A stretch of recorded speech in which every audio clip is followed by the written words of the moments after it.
Welcome to the College Essay Advisors podcast. Before we introduce ourselves, here's a little preview of what's to come.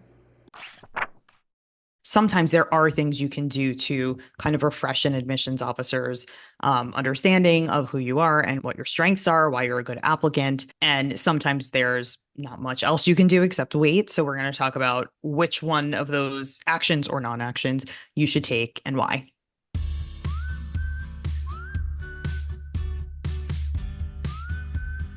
Welcome to the College Essay Advisors podcast, an ongoing exploration of how to write admissions essays that get you noticed and accepted.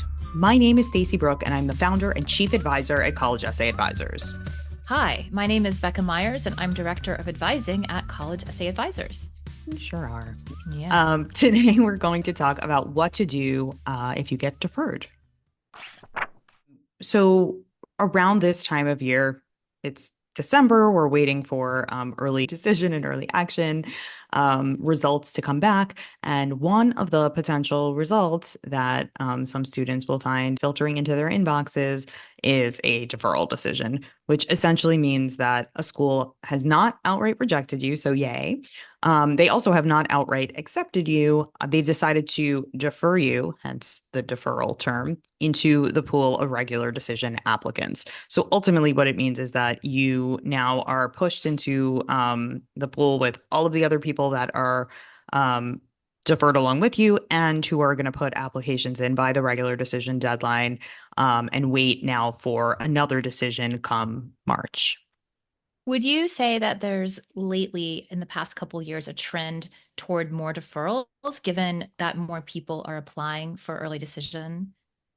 Yeah, there absolutely is. And I think we've heard from admissions officers and definitely seen in the results that especially when schools are overloaded with early action applications, early decision applications, that if they cannot uh, review all of those applications in time, sometimes the result is simply a deferral.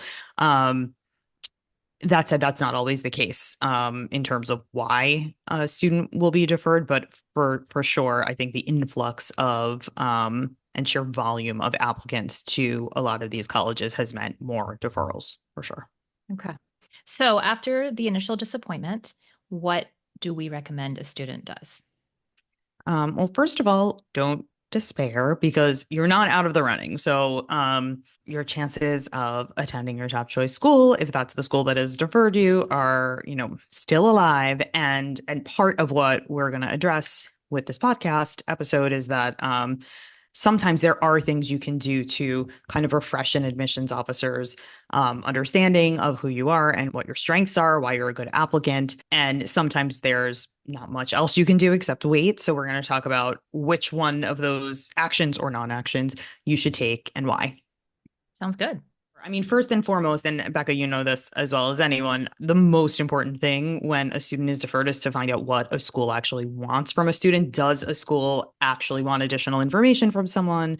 Are they suggesting that students send, an update with related grades from the rest of the year or additional accomplishments? In many cases, it's been a few months since students have submitted their applications, and there may be updates, related to grades, related to accomplishments achieved in your extracurricular activities, competitions, other things, other life things that might be interesting for an admissions officer to understand. So anything that you can collect that feels like a substantive update, if admissions does request that, or at least open the possibility to the fact that you can send additional information.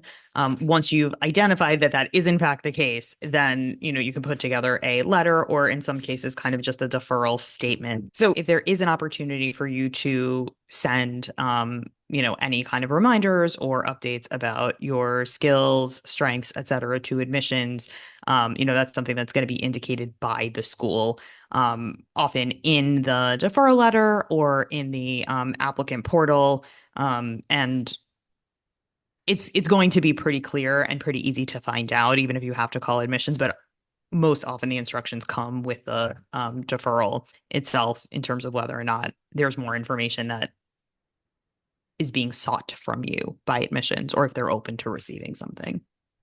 And I know that certain schools have in the past year or two reduced the word count. I think Michigan has gone to 250 now. 250. There, Mm-hmm. yeah, there used to not be such restrictive limits. So Mm-hmm. one of the things that we do when we work with students on deferral letters is we try to think about the balance and how to differentiate you, because they do get a lot of the letters that can have an air of intensity and desperation sometimes. I know there's a lot of, this is my dream school, please reconsider me.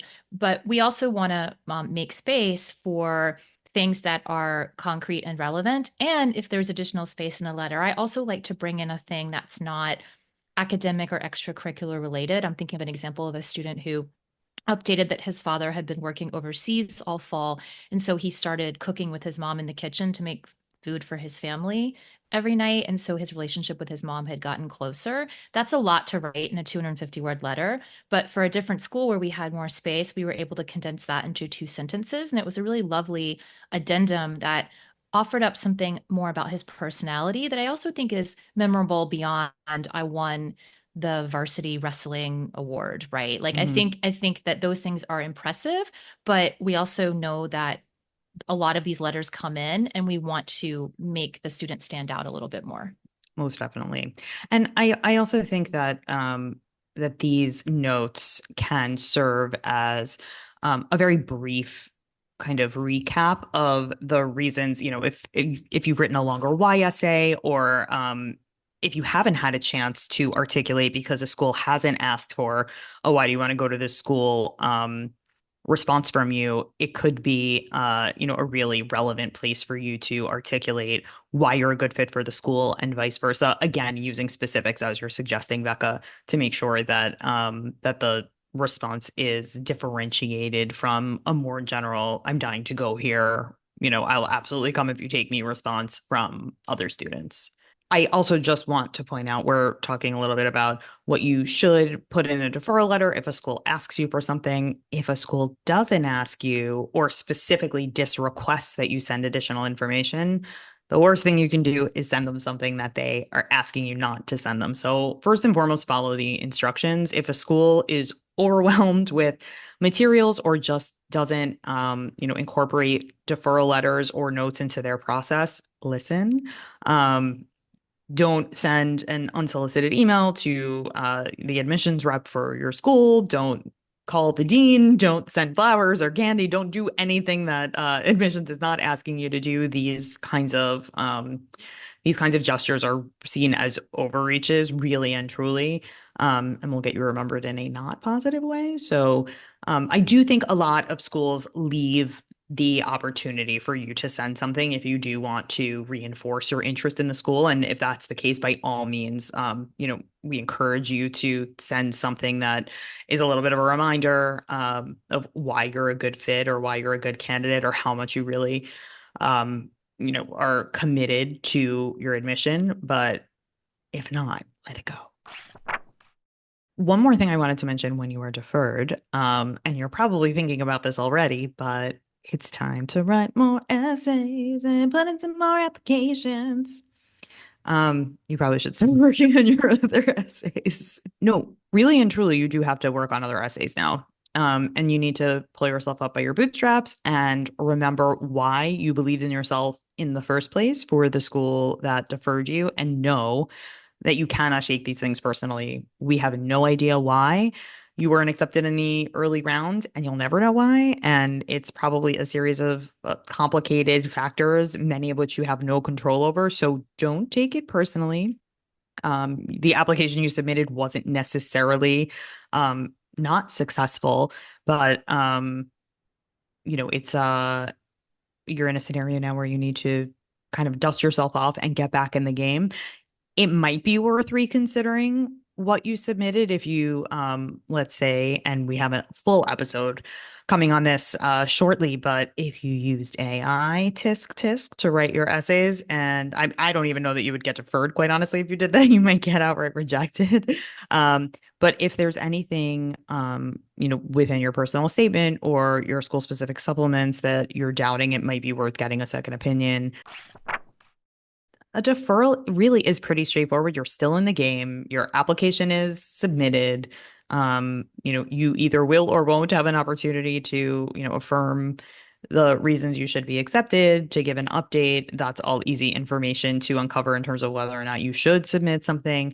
And then think in specifics when you're trying to pull together, that kind of deferral submission and make sure what you're saying is really hyper personal, super specific to the school. All of the other things that we talk about generally with essays certainly apply to the deferral letter. And just to sort of piggyback on what you were saying about schools giving word counts or word limits for some of these things, I think no matter what, even if there isn't a word limit for these deferral statements or letters, you should try to be brief and know that admissions is, in addition to being flooded with deferral submissions and notes, is also still reading regular decision applications. So be kind to their eyes.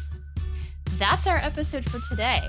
Thank you so much for listening or watching. If you like our content, please like and subscribe to follow us for more. Happy writing!